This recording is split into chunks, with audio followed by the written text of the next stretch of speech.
Lakhimpur court में आशीष मिश्रा का surrender. मरकजी वजीर टेनी मिश्रा के बेटे आशीष मिश्रा का सरेंडर। सुप्रीम कोर्ट ने 26 अप्रैल से पहले सरेंडर करने का हुक्म दिया था। 10 मार्च को तिकोनिया मामले के गवाह दिलजोत पर हमला हुआ था और गवाहों को सबक सिखाने की बात सामने आई थी। तो बड़ी खबर इस वक्त आप तक पहुंचा रहे हैं। लखीमपुर कोर्ट में आशीष मिश्रा का सरेंडर। मरकजी वजीर टेनी मिश्रा के बेटे आशीष मिश्रा ने सरेंडर कर दिया है।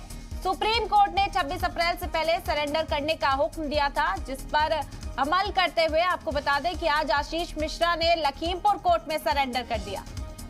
सरेंडर करने का हुक्म 26 अप्रैल तक कोर्ट ने दिया था और आज सरेंडर कर दिया। 10 मार्च को तिकोनिया मामले के गवाह दिलजोत पर हमला हुआ था। गवाहों को सबक सिखाने की बात सामने आई थी और सुप्रीम कोर्ट ने हुक्म दिया था कि 26 अप्रैल से पहले सरेंडर करे आशीष मिश्रा और आज उन्होंने सरेंडर कर दिया है लखीमपुर कोर्ट में। इस वक्त की अहम खबर आपको बता रहे हैं।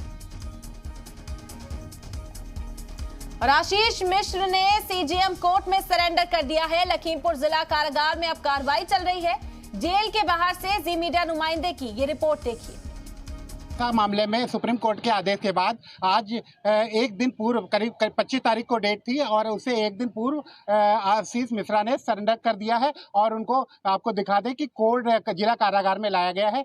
प्रक्रिया चल रही है। सामने देखिए आप, कारागार के सामने इंस्पेक्टर सिटी की गाड़ी है, इसी में बैठा कर लाया गया था और उनको जो है इसके जेल के अंदर फिलहाल दाखिला किया जा रहा है। कुल मिलाकर मीडिया से बचने की पूरी जैसे कि कोशिश की गई, पहले कोशिश की गई थी, उसी तरीके से कैमरों से बचने की पूरी कोशिश की गई है। यहाँ तक लाने में प्रशासन ने भी बहुत ही ज़्यादा पीछे के गेट से इनको जेल के अंदर लाया गया है।